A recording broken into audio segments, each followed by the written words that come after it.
찾으셨으면 같이 봉독하겠습니다. 아나니아라 하는 사람이 그의 아내 삽비라와 더불어 소유를 팔아 그 값에서 얼마를 감춤해 그 아내도 알더라. 얼마만 가져다가 사도들의 발 앞에 두니 베드로가 이르되 아나니아야 어찌하여 사탄이 네 마음에 가득하여 네가 성령을 속이고 땅값 얼마를 감추었느냐. 땅이 그대로 있을 때에는 내 땅이 아니며 판 후에도 내 마음대로 할 수가 없더냐. 어찌하여 이 일을 내 마음에 두었느냐. 사람에게 거짓말한 것이 아니요 하나님에게로다. 아멘. 자, 우리가 계속해서 초대교회의 인물들을 살펴보고 나누고 있는데요. 오늘은 아나니아와 삽비라 부부의 이야기입니다. 한 명이 아니라 두 명이죠. 그리고 아나니아가 남편, 삽비라가 부인이에요. 이 일의 배경은 교회입니다. 교회가 생겨났고 교회가 날로 부흥하고 있고 교회가 공동체를 이루어서 사람들이 늘어나며 공동생활을 해가고 있던 때의 이야기입니다. 사도행전 5장에 나오는 이 이야기는 어떤 사람들, 아나니아와 삽비라가 땅을 팔아서 그 판 돈을 헌금으로 드리는데 온전히 드리지 않고 거짓말을 합니다. 그 판돈의 전부가 아닌데 이게 판돈의 전부입니다 하고 헌금을 하죠. 내어놓죠. 베드로가 그것을 알고 그것을 책망하자 아나니아가 먼저 그 자리에서 죽습니다. 아나니아의 시체를 치우는데 삽비라가 와서 삽비라에게도 다시 물었는데 아내 역시 말을 맞추어서 이게 전부입니다 라고 얘기를 했고 그 자리에서 죽게 되는 그런 사건입니다. 사도행전의 4장 5장의 분위기는요, 교회 공동체가 형성되고 그 교회 공동체가 부흥하며 그들이 공동생활을 하고 재산을 나누고 그렇게 살아가고 있었다 하는 분위기를 전하는데 굉장히 이상적이고 따뜻한 초대교회의 모습을 그리다가 그 분위기에 찬물을 끼얹는 듯한 그런 사건이 일어난 것입니다. 제가 재미있는 상상을 해봤어요. 오늘 말씀을 준비하다가 만약에 이런 일이 현대사회에서 한국이나 캐나다에서 이런 일이 일어났다면 새로운 종교가 신앙 종교가 있는데 눈에 띄게 부흥하고 사람들이 많이 그들을 찾고 있는데 어느 날 거기서 사고가 일어났는데 한 부부가 죽었다는 거죠. 그것도 그 종교단체에 헌신을 한다고 재산을 팔아서 헌금을 드렸는데 죽었다는 거예요. 근데 이게 이제 경찰에 신고가 되고 수사가 이루어진다고 생각을 해보니까 사람들이 죽었는데 죽인 사람은 없는 거예요. 그죠? 한편으로는 사람이 죽게 된 이 종교단체는 사이비 혹은 이단으로 몰리겠구나, 세상의 지탄을 받겠구나, 뭐 이런 생각도 들고요. 근데 조사를 해보면 내용을 알게 될 것이고 그리고 타살은 아니고 그들의 죄를 물었을 때에 그들이 죽어버렸다 그러니까 이 조사하던 사람들이 이 종교가 진짜 종교인가 보다, 뭐 이런 생각을 하지 않을까, 뭐 그런 상상을 해보았습니다. 이 아나니아와 삽비라는 헌금을 드리고 죽었는데 왜 죽었을까요? 헌금을 드렸기 때문에 죽었을까요? 그럴 일은 없죠. 그러면 재산 판 것을 전부 다 드리지 않고 일부를 숨겼기 때문에 죽었을까요? 그렇게 생각하기 쉬운데 말씀을 읽어보고 상황을 파악해보면 그게 아니에요. 재산을 판 돈의 일부를 드리는 거 관계없습니다. 근데 문제는 뭐였어요? 거짓말을 한 거예요. 일부를 드리면서, 그러니까 판돈의 일부는 떼어놓고, 자기를 위해 떼어놓고 판돈의 일부를 드리면서, 물론 그것도 큰 돈이겠지요. 그것을 드리면서 이게 전부입니다 라고 얘기한 거예요. 거짓을 말한 거예요. 거짓말한 것이 문제였고 그것이 죄가 되어서 죽는 사건입니다. 이 사건을 마무리하는 11절 말씀을 보면요, 뭐라고 얘기하냐면 온 교회와 이 일을 듣는 사람들이 다 크게 두려워하니라 라고 기록하고 있습니다. 말씀의 핵심 얼개들을 엮어보면 아나니아와 삽비라라는 사람이 땅을 판 돈을 헌금으로 드렸는데 거짓말했다가 그 자리에서 죽게 됐다. 그 결과 교회와 이 일을 듣는 사람들이 다 크게 두려워하게 됐다. 결론이 두려워하게 됐다는 것이 결론입니다. 그러니까 이 일은 왜 있었는가? 두려운 마음을 갖고 경각심을 갖고 거짓을 말하는 것에 대해서 두려워하기 위해서 하나님을 두려워하는 마음을 가지려고 있었던 사건이라는 점입니다. 자, 우리는 성경 말씀을 볼 때요, 성경을 오해하기가 쉽습니다. 왜냐하면 안 하려고 해도 어쩔 수 없이 우리의 생각과 우리의 지식과 우리의 기준으로 지금 현대를 살아가고 있는 캐나다 이민자인 우리의 생각과 기준으로 성경을 바라보기 때문입니다. 저는 이 말씀을 읽을 때 납득이 안 됐습니다. 처음에는. 거짓은 나쁜 거지요. 거짓말은 나쁜 겁니다. 하나님 앞에 거짓말을 했습니다. 죄가 되겠지요. 근데 죄 지었다고 사람들이 그 자리에서 죽어버립니까?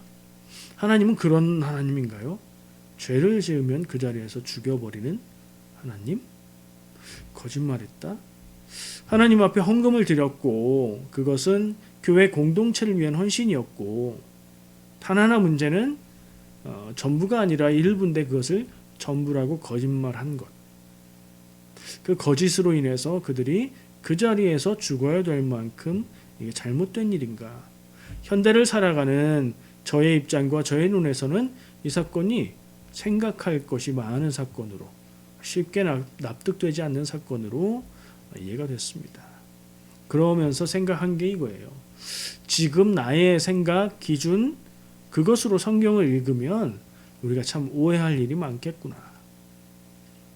예를 들어 보겠습니다. 같은 동시대입니다. 2020년, 2000년 이후의 삶을 살아가고 있는 우리인데 우리가 아주 몸소 경험을 하고 있습니다. 우리는 한국의 문화를 잘 알고 있지요. 그리고 캐나다에 와서 캐나다의 문화를 접하면서 살아갑니다. 똑같은 시대, 똑같은 시간을 살아가고 있어요. 장소만 달라졌고 문화권이 달라졌습니다. 근데 사람들의 생각이 다르고요. 살아가는 방법이 다릅니다.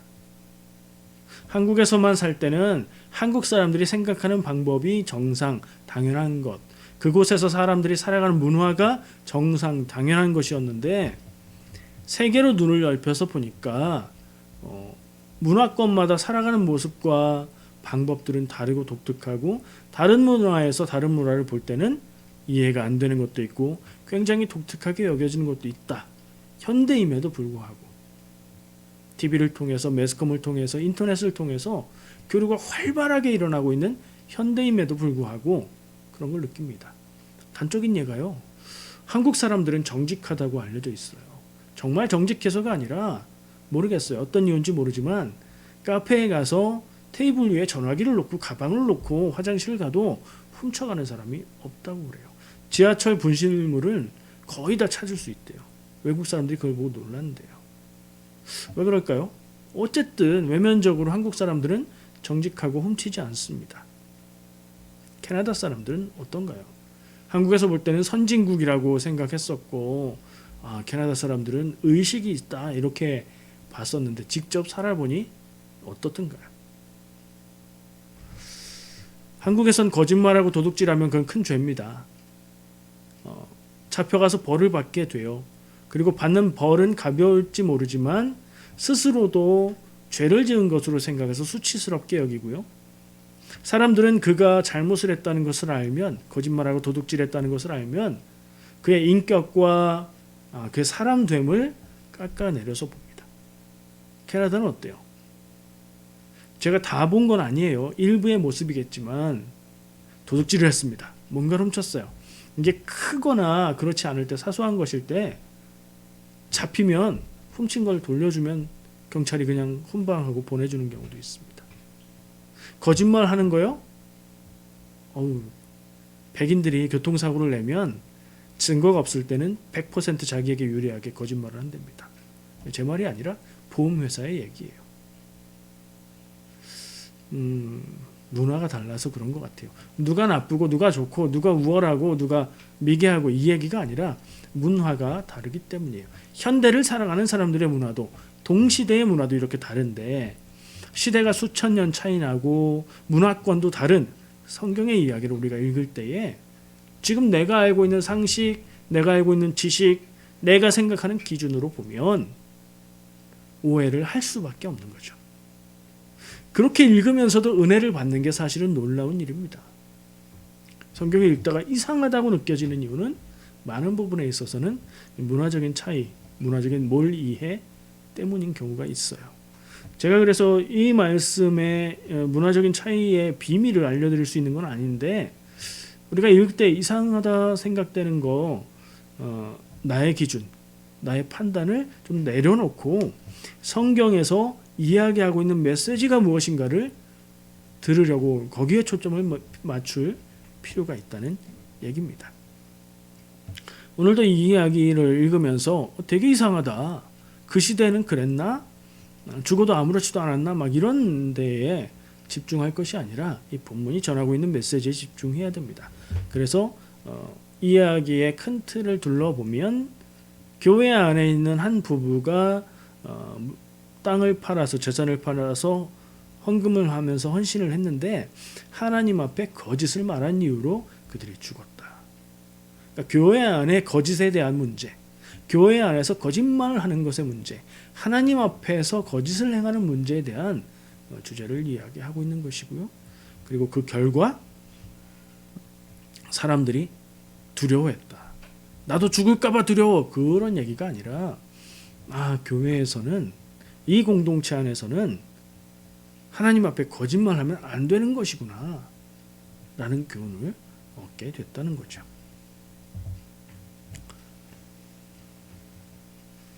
본문이 말하는 것은 거짓으로 명예와 칭찬을 얻고 싶었던 한 부부, 그리고 그것으로 인해서 죽음을 당하게 되는 그 이야기들입니다. 그래서 그 이야기를 보고 들은 사람들이 두려워했다. 그 일을 기억하게 됐다. 이게 중요한 핵심인 거죠. 하나님 앞에서, 하나님 앞에 정직함이란 무엇인가? 그리고 성도로서 세상을 살아가면서 정직함이란 무엇인가에 대한 질문을 주고 있는 말씀이라고 생각하면 그것으로 되었다는 생각을 합니다. 말씀을 들으면서 문화가 달라서이기 때문인지는 모르겠지만 저는 두 가지 의문이 들었습니다. 첫 번째, 재산을 팔아서 헌금하는데 그것이 전부가 아니라 이렇게 나눴는데 그걸 전부라고 거짓말한 것이 두 사람이 그 자리에서 죽어버릴 만큼 그렇게 큰 죄인가 하는 질문이 자연스럽게 들었습니다. 여러분들도 그런 생각이 드십니까? 그런 생각이 들면서 또 한편으로는 두 번째 질문인데, 나도 교회 안에서 하나님 앞에서 거짓말을 했을 때 죽을까? 하는 생각이 전 들었습니다. 어떻게 생각하십니까? 여러분의 경험에 비추어 보면 현실은 어떻습니까? 재산을 팔아서 헌금한 건 좋은 거지요. 헌신한 겁니다. 자기의 것을 드려서 하나님께 드린 거고 그것으로 서로 나눌 수 있게 하자는 것이었습니다. 거짓말은 사람의 죄된 본성에서 나옵니다. 사람이 거짓을 말하는 죄된 본성을 갖고 있다는 말이고, 결국엔 모든 사람은 거짓말을 한다는 말입니다. 거짓말 하지 않는다. 나는 거짓말을 해본 적이 없어. 그게 거짓말이에요. 사람은 좋은 의도로든 나쁜 의도로든 거짓을 말하게 되어 있습니다. 헌금하면서 거짓말한 것은 잘못이고 죄지만 그것이 두 명이 부부가 그 자리에서 죽을 만큼 큰 죄인가 하는 의문은 저한테 여전히 남습니다. 여러 가지 생각을 하게 되는 거죠. 그러다가 든 생각이 있습니다. 이 두 부부는 재산을 팔아서 사도들의 발 앞에 두었다. 이게 관용적인 표현이에요. 헌금으로 헌신했다 하는 표현인데 교회에 드린 거예요. 드렸는데 어떻게 했습니까? 우리가 재산을 팔아서 그 돈을 지금 교회에 드립니다. 라고 했겠죠. 이게 전부 다입니다. 전부를 주님 앞에 드립니다. 거짓말을 1차 거짓말을 했어요. 오늘 아나니아가 죽는 이 장면은, 그리고 뒤에 이어서 삽비라가 죽는 이 장면은 2차 거짓말인 겁니다. 그냥 첫 번째 거짓말한 게 아니에요. 두 번째 거짓말한 거예요. 베드로가 재차 묻습니다. 이것이 전부인가? 라고 물었을 때 전부라고 하죠. 사람이요, 좀 곤란한 경우가 생기면 자기가 하려고 안 해도 거짓말이 나오는 경우가 있어요. 근데 그런 상황에 양심에 찔려하고 있을 때에 진짜로 솔직하게 말해봐. 정말이야? 라고 물으면 어떻습니까? 많은 사람들이 그때 진실을 털어놓거든요. 왜냐하면 양심의 가책을 느끼고 다시 물을 때에는 두 번째 기회가 주어지는 것인데, 말하자면 아나니아와 삽비라는 거짓으로 명예를 얻을 계획을 가지고 거짓말을 했고 다시 물었을 때 다시 거짓말한 거예요. 두 번째 기회를 주었는데 그 기회를 버린 거죠. 생각해 보면 처음부터 계획적으로 거짓말을 한 겁니다. 사람이 곤란한 지경을 만나서 어쩔 수 없이 자기도 모르게 실수로 나오는 거짓말하고 이거 이렇게 말해서 이렇게 해야지 라고 계획하고 말하는 거짓말은 질적으로 다르죠. 처음부터 계획했습니다. 말씀을 보니까 밭을 팔아서 그 돈을 일부는 떼어놓고 일부는 드리는데 그 아내도 알더라. 둘이 짠 거예요. 둘이 동의한 거예요. 둘이 말을 맞춘 거예요. 그렇기 때문에 삽비라도 다시 한번 재차 물었을 때 남편하고 약속한 것이 있으니까 끝까지 이게 전부입니다 라고 말했던 거죠. 계획한 거짓말, 악한 의도를 가진 거짓말, 그리고 다시 기회가 주어졌는데도 일관성 있게 거짓을 말하는 그 뻔뻔함, 어리석은 겁니다. 그 어리석음이 그들의 생명을 빼앗아 갔다, 이런 생각을 합니다. 또 한 가지 생각이 드는 건요, 때가 때였다. 교회가 처음 시작되는 때였잖아요. 교회가 처음 시작될 때에 얼마나 혼란이 많았을 것이고 얼마나 목소리들이 많았을 것이고 교회의 역사를 보면 그때에 이단들이 굉장히 많았습니다. 교회 별일이 다 있었어요. 지금 교회가 더 시끄럽고 복잡하고 부패하고 타락했다고 생각하겠지만 그때 교회도 만만치 않았습니다. 그때나 지금이나 교회는 사람들이 모이다 보니까 복잡하고 일들이 많고 별일이 다 생기는 거예요. 근데 교회가 생기는 처음 시작부터 거짓으로 칭찬받고 명예를 얻는다면 그 교회 앞날은 어떻게 되겠어요? 그러니까 교회가 시작하는 때이니 중요한 것들은 크게 인상적으로 알릴 필요가 있었지 않았을까? 하나님의 뜻이 거기 있지 않았을까? 사도들의 마음도 거기 있지 않았을까? 하는 생각을 해보며 이해를 해봅니다. 그들은 나쁜 사람들이 아니었어요. 그들은 성도였습니다. 그들은 믿는 사람들이 희귀할 때에 예수를 그리스도로 믿고 고백하고 공동체로 함께 살아가고 있었던 정말 믿음의 선조들이었습니다. 그런데 무엇이 그들을 거짓을 말하게 했을까? 이런 생각을 또 해봅니다. 한편으로는 믿는 성도로 거짓을 말했다 죽었는데 그리고 나서는 그들에게 영생이 있을까? 하는 질문도 해봅니다. 성경에 거기에 대한 언급은 없어요. 그러니만큼 내가 판단할 수는 없겠다. 그런 생각으로 정리를 해봅니다. 두 번째 질문이 아까 뭐였죠? 지금도 교회에서 거짓말을 하면 죽는가? 똑같은 현상이 지금 교회에서 일어나고 있는가? 라고 물었습니다. 그래요? 어떻습니까? 여러분의 현실은 어떻습니까? 혹시 교회에서 거짓말 해보신 분 한번 대답해 보시면 어떨까요? 확실히 그렇지 않죠. 네. 교회 안에서 거짓말하면 죽는다 그러면 교회에 아무도 안 남아 있을 것 같은 생각이 듭니다. 네. 그리고 어떤 종교 공동체에서 거짓말하면 그 사람들이 막 팍팍 죽는다고 해봐요. 그 공동체가 전도하면 믿을까요, 사람들이? 전도가 안 되겠죠. 다행인 것 같아요. 여러분도 그렇게 생각하십니까? 교회 안에서 거짓말해도 지금은 죽지 않는다. 다행이에요? 저는 반대로 생각합니다. 초대교회 때에 아나니아와 삽비라가 하나님 앞에 거짓을 말했다가 죽은 이 사건이 그들을 아는 사람들이 살아있고 그 이야기가 전해지는 상황에서 교회에서 거짓말할 사람이 있었을까요? 없죠. 거짓말하는 게 본성인 사람들조차도 거기에 두려운 마음을 가지고 있을 때에, 그것을 현실로 느끼고 있을 때에 거짓말하지는 않을 겁니다. 지금은 어떻다고요? 거짓말해도 안 죽어요. 아무 문제가 없습니다. 그러면 거짓말해도 괜찮다고 생각할 수 있어요.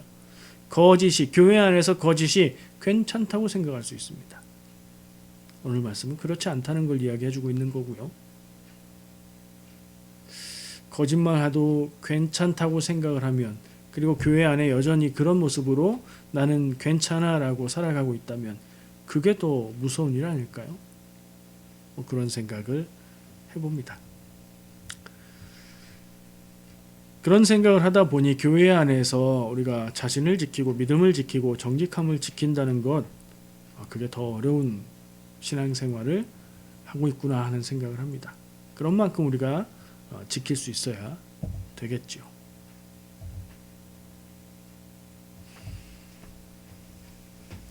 이런 생각도 해봤습니다. 아나니와 삽비라가 거짓을 말한 것으로 인해서 죽었는데 그들은 무엇 때문에 거짓을 말했을까? 믿음을 고백하고 교회의 일원이 되었고 공동생활을 하고 있고 그러는데 왜 거짓을 말했을까? 짐작은 됩니다. 상식적으로 생각해도 재산을 다 팔았는데 그 중에 많은 부분은 교회에 드린다고 해도 어느 정도는 좀 남겨놔야 되겠다 하는 생각을 할 수 있었겠죠. 근데 성경을 읽어보면 그 상황이 조금 더 이해가 됩니다. 지금 우리가 5장 1절부터 말씀을 읽었죠. 앞장인 4장으로 가면요, 4장의 뒷부분에 말씀이 나옵니다. 4장의 뒷부분에 4장 32절부터 37절까지 말씀을 제가 좀 읽어드려 볼게요. 4장 32절입니다. 믿는 무리가 한 마음과 한 뜻이 되어 모든 물건을 서로 통용하고 자기 재물을 조금이라도 자기 것이라 하는 이가 하나도 없더라. 사도들이 큰 권능으로 주 예수의 부활을 증언하니 무리가 큰 은혜를 받아 그 중에 가난한 사람이 없으니 이는 밭과 집 있는 자는 팔아 그 판 것의 값을 가져다가 사도들의 발 앞에 두매 그들이 각 사람의 필요를 따라 나누어 줍니다. 구브로에서 난 레위족 사람이 있으니 이름은 요셉이라. 사도들이 일컬어 바나바라 하니 그가 밭이 있음에 팔아 그 값을 가지고 사도들의 발 앞에 두니라. 4장의 내용이 이렇게 끝나요. 이 내용을 보면 지금 교회 이야기, 초대교회의 상황을 이야기하는데 초대교회가 신앙 공동체뿐 아니라 생활 공동체를 이룬 것을 알 수 있어요. 물건을 서로 니것 내것 없이 사용했다는 거예요. 그리고 재물을 조금이라도 자기 거라고 내 것을 따지는 사람이 없었다. 서로 나누었었다. 그리고 재산이 있는 사람들은 팔아서 그것을 사도들의 앞에 두었다. 그 재물의 헌신을 가지고 필요한 곳에 필요한 사람들에게 나누었다. 한번 생각해 보세요. 어떤 사람들이 모여도, 가난한 사람들이 모인다고 해도 그들이 가진 재산을 다 처분하고 헌신했을 때 그것을 골고루 나누면 아마도 누구도 부족하지 않은 삶이 될 수 있을 거예요. 좀 약간 궁핍할 수는 있지만 너무 가난해서 괴로움에 빠지는 사람은 없는 그런 아주 이상적인 그런 모습이 될 수도 있겠죠. 마지막에는 바나바의 이야기를 예로 듭니다. 이렇게 재산을 팔아서 헌신하는 사람들이 많이 있었는데 그 중에 바나바도 있었다. 바나바는 우리가 알잖아요. 전에 말씀으로도 나누었고 교회 안에 권위 있는 사람으로, 사람들에게 칭찬받는 사람으로, 성령과 지혜가 충만한 사람으로 알려졌었고 능력 있는 사람으로 하나님의 사역도 같이 바울과 함께 했던 사람, 그런 사람이잖아요. 교회가 이런 분위기였다는 거예요. 그런 분위기에서 아나니아와 삽비라도 그걸 한 거예요. 재산을 팔아서 헌신한 거예요. 왜 했을까요? 이것을 나누어서 우리 형제자매들이 더 평안하고 그럴 수 있게 나눴으면 좋겠다, 순수한 마음이 아니었습니다. 성경이 말하는 정황들을 볼 때 이들은 명예욕을 따라서 그렇게 한 겁니다. 교회에 간혹 재산이 많은 사람들이 재산을 팔아서 그것을 돈으로 공동체에 헌신을 했고 그것을 가지고 함께 나누면서 살아가는 그 모습 속에서 헌신한 사람들은 존경과 칭찬과 명예를 받지 않았을까요? 그리고 그 공동체 안에서 인정받으면서 어느 정도 영향력을 끼치지 않았을까요? 바나바 같은 경우에 말이죠.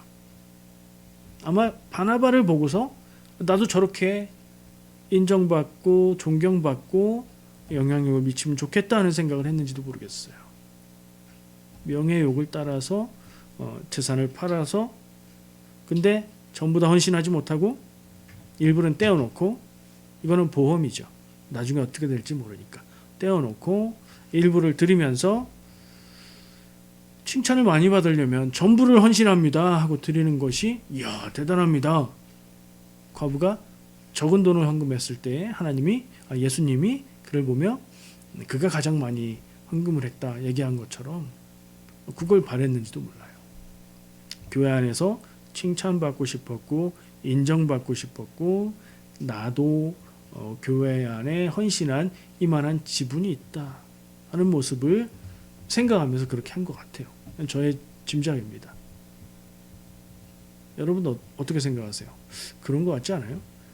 이 사람들이 이렇게 욕심이 있고 거짓을 말하는 사람들인데 무엇 때문에 헌신을 했을까? 저부터 생각해 볼 때 어떤 사람들의 칭찬받고 명예를 갖고 존경받는 그 모습이 부러웠겠죠.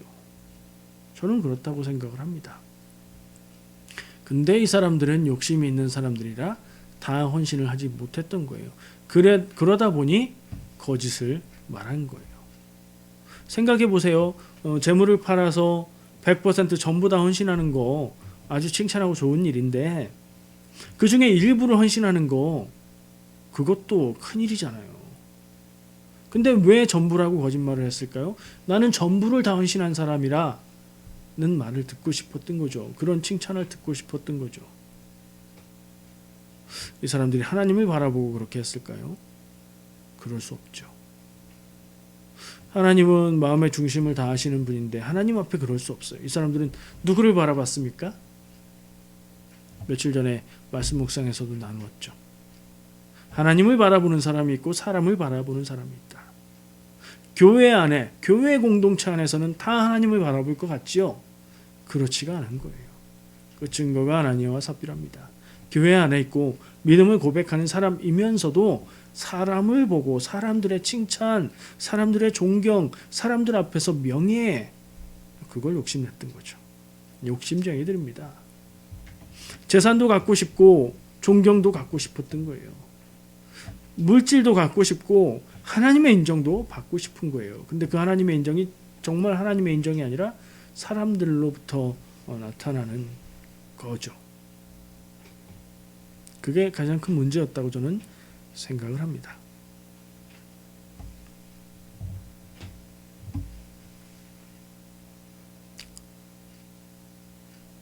예수님은 이런 말씀을 했습니다. 사람이 두 주인을 섬길 수가 없다. 거기서 말한 두 주인의 대표가 뭐였어요? 재물과 하나님을 동시에 섬길 수 없다. 말씀하셨죠. 여러분은 어떻게 생각하세요? 여러분은 어떻게 원하십니까? 부자도 되고 싶고 하나님도 믿고 싶지 않으세요?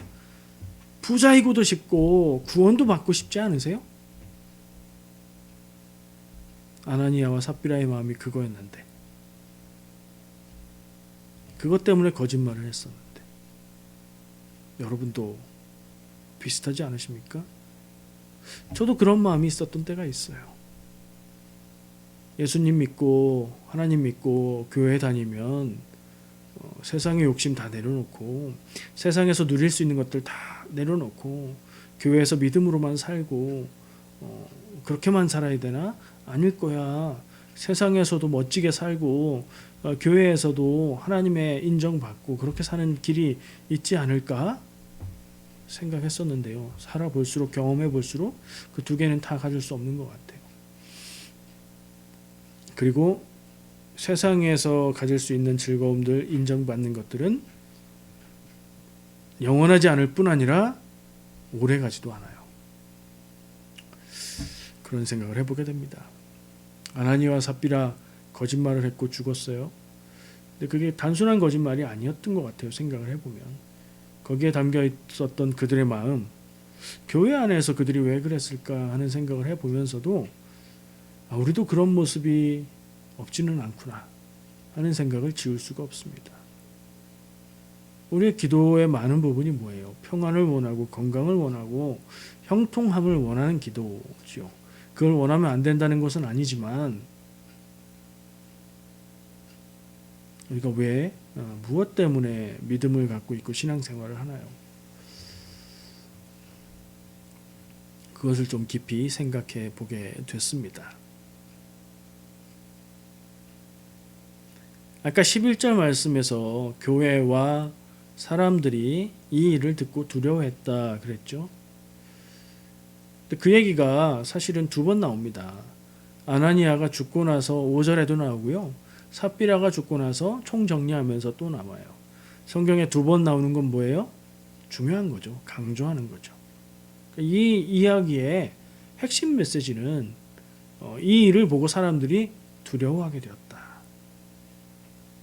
뭘 두려워하게 되었을까? 벌 주시는 무서운 하나님을 두려워했다는 얘기인가? 사람들의 중심을 꿰뚫어 보며 말 한마디로 사람을 죽게 만드는 사도들을 두려워했다는 얘기일까? 저는 이 말씀을 생각하고 아나니아와 삽비라 이야기를 생각하면서 내 안에 있는 거짓의 씨앗, 두 주인을 다 잘 섬기고 싶은 욕심,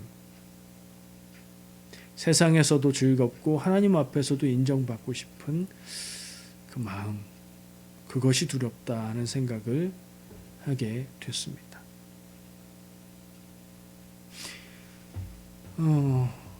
두 주인을 섬길 수 없다면 선택을 해야 되겠죠.